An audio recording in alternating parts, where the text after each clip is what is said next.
L'Australie s'était félicitée de la ligne dure du nouveau président américain en matière d'immigration, car elle-même mène une politique très stricte.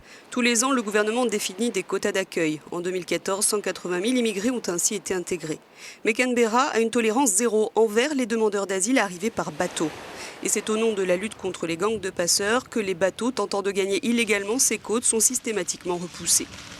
En 2010, la première ministre de l'époque, Julia Gillard, tentait déjà de parvenir à un accord avec les pays de la région. Le but serait de veiller à ce que les bateaux de passeurs n'aient rien à vendre, qu'un voyage pour l'Australie soit juste un ticket pour un centre régional de traitement des migrants, disait-elle. En 2013, Canberra externalise finalement le traitement des demandes d'asile en rouvrant les camps de rétention de Nauru, micro-État insulaire du Pacifique, et l'île de Manu, territoire de l'État de Papouasie-Nouvelle-Guinée. En échange, ces pays tiers reçoivent une compensation financière. Or, en avril 2016, la Cour suprême de Papouasie-Nouvelle-Guinée a déclaré le camp de rétention des demandeurs d'asile inconstitutionnel, remettant en question la politique migratoire de Canberra qui promet alors en août de fermer le camp. L'arrangement n'était pas dans l'intérêt de ce pays, mais au bénéfice d'un pays étranger. Voici ce camp de l'île de Manu. Rien ne s'est passé depuis l'annonce d'août dernier. Le camp n'accueille que des hommes, des migrants parvenus à atteindre les rives australiennes. Ils viennent d'Afghanistan, du Sri Lanka, du Bangladesh, du Pakistan, d'Irak ou encore d'Iran.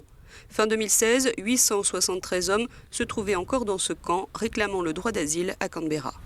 Nous sommes illégaux ici maintenant. Nous venons d'Australie, nous n'appartenons pas à la Papouasie-Nouvelle-Guinée, pas à un autre pays.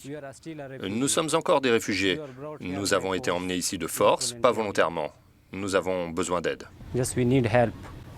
Le camp de rétention de Nauru n'accueille lui que des femmes et des enfants. Il est tout aussi controversé. Des milliers d'abus, de viols, de suicides, de grèves de la faim ont été dénoncés par des ONG de défense des réfugiés et des manifestations.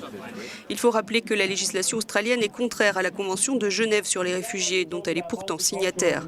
Mais elle est en accord avec l'histoire du pays. Jusqu'aux années 60, Canberra favorisait les candidats à l'immigration blancs et elle n'a reconnu les aborigènes en tant qu'êtres humains seulement en 1967.